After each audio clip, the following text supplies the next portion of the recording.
मध्य प्रदेश में भाजपा ने सारी अटकलों को खारिज करते हुए सत्ता में जोरदार वापसी कर ली। भाजपा ने 164 सीटों पर एक तरफा जीत हासिल करते हुए कांग्रेस का सुपड़ा साफ कर दिया। कांग्रेस के हिस्से में केवल 65 सीटें आई। भाजपा को मिले इस जीत के क्या फैक्टर रहे, आइए देखते हैं ये रिपोर्ट।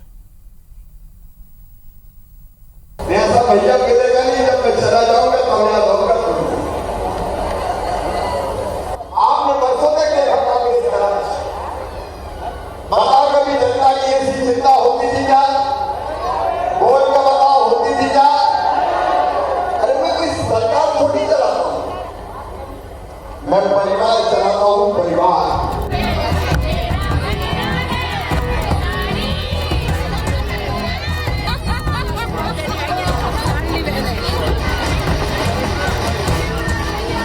और लाडली बहनों ने अपने भैया शिवराज का मान रखते हुए उनकी सत्ता में वापसी की राह आसान कर दी।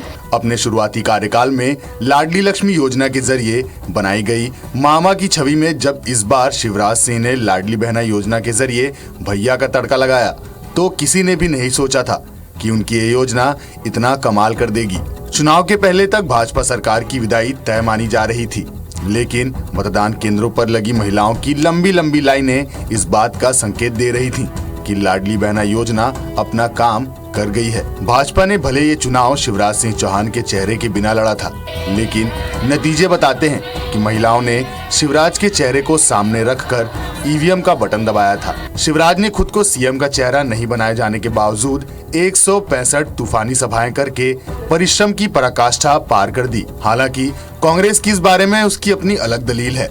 मध्य प्रदेश के मन में मोदी जी हैं और मोदी जी के मन में मध्य प्रदेश है। जनता उन पर अगाध प्रेम और श्रद्धा रखती है। ये उनके नेतृत्व की विजय है।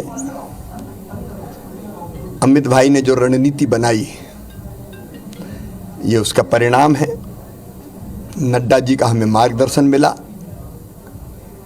मैं केंद्र को प्रणाम करता हूं।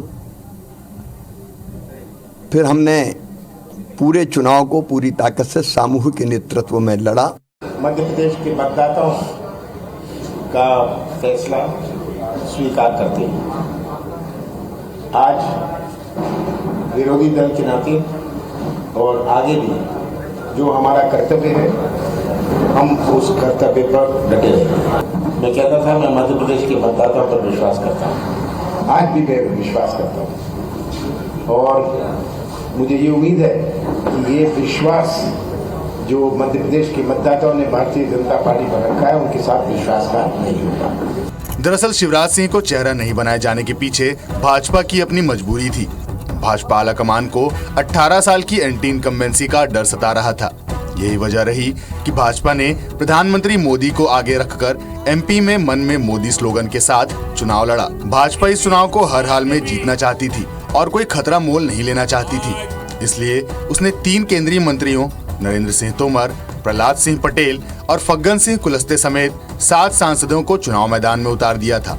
इनमें से अमूमन सभी की जीत ये बताती है कि भाजपा के दांव काम कर गया। इसके अलावा भाजपा ने एक बड़ा रणनीतिक दांव चलते हुए चुनाव से पहले ही 39 सीटों पर उम्मीदवार घोषित कर दिए थे, ताकि इन सीटों पर प्रचार का पर्याप्त समय मिल सके। ये वही सीटें थीं जहां भाजपा को पिछले कई चुनाव से जीत नहीं मिली थी। भाजपा की ये चाल भी कमाल कर गई। उधर कांग्रेस अपनी हार के कुछ और ही कारण तलाश रही है। भाजपा की जीत में उसके टाइम टेस्टेड मुद्दे हिंदुत्व ने भी अपनी अहम भूमिका निभाई है। चुनाव के दौरान इंडिया अलायंस के घटक दल डीएमके के नेताओं की ओर से की गई सनातन विरोधी टिप्पणी ने भाजपा को ध्रुवीकरण का मनचाहा मुद्दा थमा दिया था।